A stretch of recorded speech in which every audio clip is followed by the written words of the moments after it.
How to edit Instagram story settings. First thing you do is open up your Instagram app.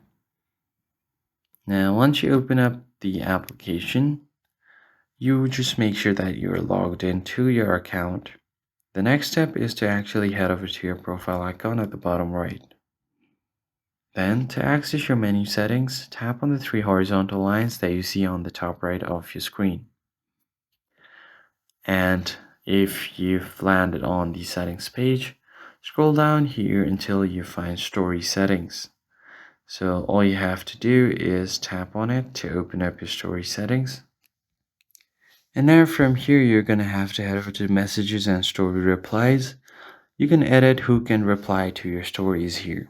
You can allow everyone to reply, or you can only allow people that you follow to reply, or don't allow story replies at all.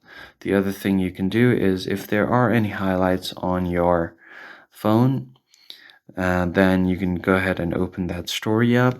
But if you don't have anything, you can just post a quick story.